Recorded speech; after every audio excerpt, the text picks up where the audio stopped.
Pour finir, nous allons maintenant voir le gestionnaire de scénario.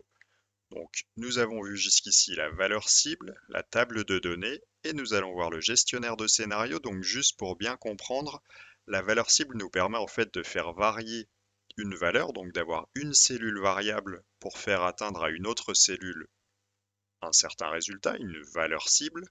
La table de données nous permet ici de faire varier deux valeurs, donc le prix du menu nature, le prix du menu campagne, et de voir quelle est la résultante des variations de ces deux valeurs sur une cellule résultante, donc en l'occurrence le montant total payé. Et nous allons voir maintenant dans le gestionnaire de scénario comment faire varier plus de valeurs. Donc valeur cible, une valeur, table de données, deux valeurs, gestionnaire de scénario, trois ou plus de valeurs. Donc ici, nous avons la petite interface. Quand on clique sur gestionnaire de scénario, on va mettre ajouter. Comme ceci, on nous demande un nom du scénario, donc je vais mettre scénario de base, comme ceci. Quelles sont les cellules variables? Donc ici, en fait, je vais prendre les trois prix de mes menus, donc je vais avoir trois cellules qui peuvent varier. Donc je les inscris comme ceci.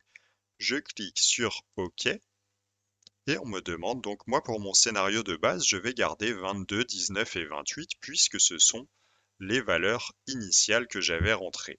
Je vais cliquer ici sur Ajouter pour mettre un nouveau scénario. Donc on va mettre scénario bas ou peut-être scénario baisse comme ceci.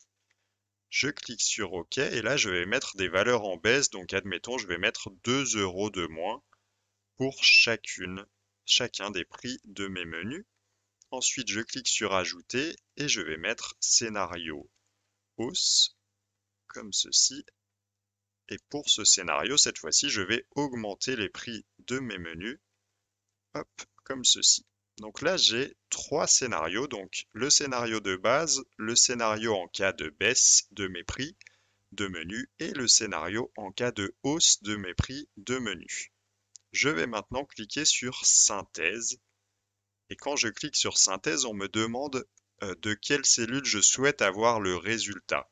Donc moi, il s'agit toujours de ma cellule montant total payé. Je souhaite voir comment varie cette valeur en fonction des différents scénarios que je viens de paramétrer. Et donc si je clique sur OK, comme ceci, eh bien Excel va faire tout un tas de calculs pour me générer une synthèse de mes scénarios. Et en fait, ici, vous voyez, vous retrouvez ce 3884 qui correspond au scénario de base. Donc effectivement, moi j'ai recréé un scénario là qui est exactement le même. Donc ça, vous n'êtes pas obligé de le faire, hein. Si vous le souhaitez, vous pouvez directement avoir 2, 3, 4 scénarios avec des valeurs différentes sur vos cellules variables. Et donc on voit que lorsque mon scénario est à la baisse, c'est-à-dire que mes prix de mes menus sont inférieurs à ce qui était prévu initialement, eh bien la cellule résultante, donc le montant total payé, est en diminution, donc on peut voir l'impact de ces changements de prix. Donc 3884, on descend vers 3538. En revanche, dans un scénario de hausse, eh bien, les prix de mes menus sont plus élevés et donc j'ai un impact positif sur le montant total payé, à savoir je passe de 3884 à 4230. Et vous pourriez avoir plus de scénarios, hein, vous pouvez en avoir 3, 4, 5, 6. Je ne sais pas quelle est la limite exactement, mais bon, vous avez de quoi jouer. Et vous pouvez également avoir davantage de cellules résultantes si vous le souhaitez. Donc surveillez le calcul, l'impact sur plus de cellules que juste le montant total payé. Donc voilà, c'est encore un outil encore plus complet. Excel vous le génère dans un autre onglet.